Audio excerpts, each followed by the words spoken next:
Hey guys, welcome back to the PhilFab YouTube channel. Now, before we get into today's video, I do just want to apologize for the lack of uploads recently. It's been a pretty wild year so far. We got put onto an insane shift pattern at work, and then I went to the Freedom 500 in Florida, and that was incredible. And then I came back and I was straight up to Portsmouth for training. So it's been a pretty intense year so far, but it is time to get back on the MR2. I haven't finished up the turbo stuff yet, and that's not going to be what's in today's video. However, in the pursuit of 200 miles an hour, we do have some more goodies. So without further ado, let's show you what we've got.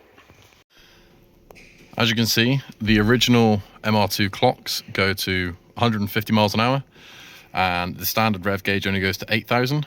That wouldn't be a huge issue, at least on the rev gauge side of things, if it just kept moving past 8, but it doesn't. I'm not entirely sure what the reasoning is.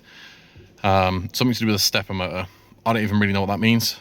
But the needle just gets to 8,000 and stops moving. Now, the limiter, on this car is going to be set around 8,000, but we will have eventually a push to pass button, and that will get us up to around 8.5. So it wouldn't hurt to be able to monitor that on the dashboard just to make sure we're not over revving the engine. So the speedo with that post in the way, again, it's a pain in the butt, and it doesn't go past 150 miles an hour anyway. So what we have to solve this little issue is this. Now this is all thanks to 3-pot MR2, a guy called Matt.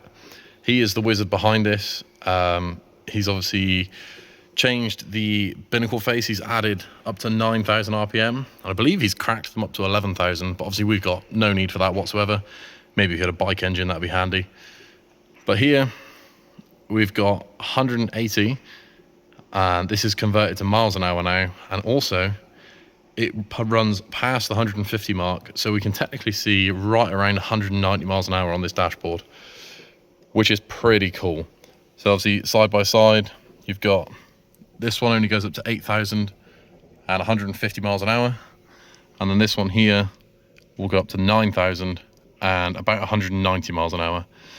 Obviously, the speedo isn't going to be the most accurate because we've got our big old wheels in here that was in one of the previous videos.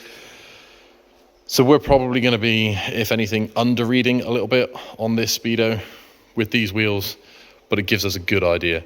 I've already had this car completely off the clock, I would say 4 or 5 times, so I've got no idea how fast this car has gone so far because I didn't have the draggy running at the time. Not going to be an issue with this piece of kit here. So without further ado, let's get this dash swapped over, and then what I'll do is I'll just jack the rear end up and we'll run it through the gears. And in theory, it should go off the clock in 5th gear because I believe it's geared to about 190 in 5th gear. But we're about to find out. So let's get stuck in.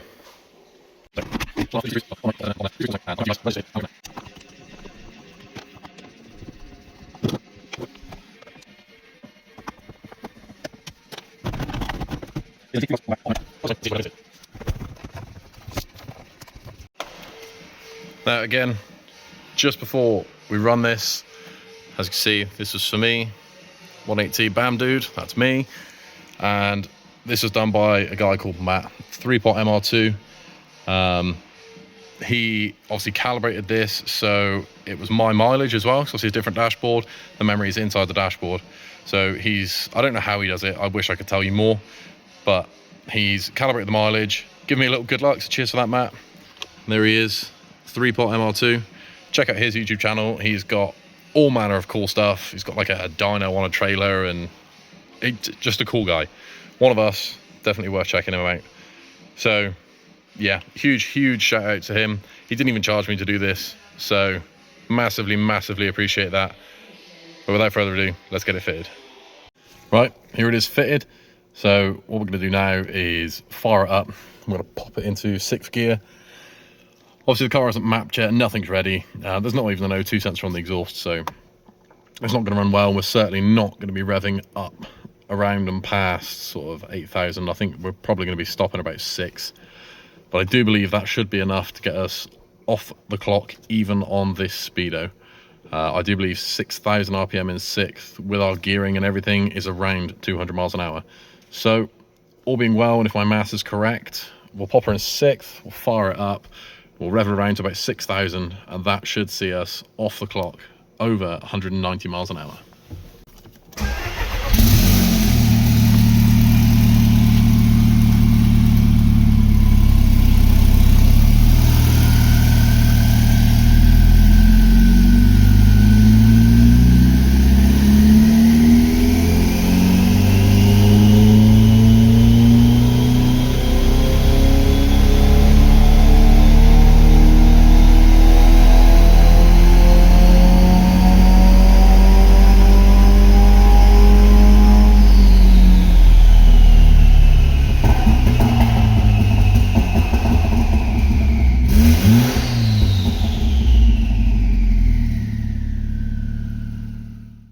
So there it is. That is an almost 200 mile an hour speedo on our MR2 project. Huge thank you again to Matt at 3-Pot MR2. He's the one that made this possible.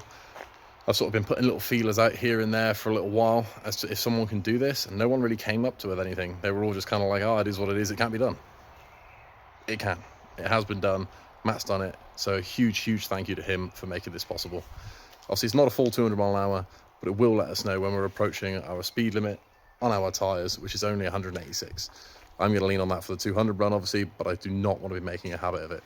This car's been off the clock 5, 6, 7 times already, so it's not something that's that uncommon for me running out of numbers on the speedo. So this is going to be a huge help. Hopefully in the next coming weeks, we will get the clutch and flywheel done, fuel pump, and then I've got a little trick up my sleeve for some mobile mapping. And then once that is done, let's just give it a stab. I think I'll just get the car over to Germany and we'll see what it will run. I mean, there's some aero bits and some other ducting and bits and bobs that I did want to get done before, ideally. But I mean, time's ticking on. I've had a lot of delays that I didn't anticipate, and I would really like to be the first one to crack this 200. So I'll catch you in the next one, guys.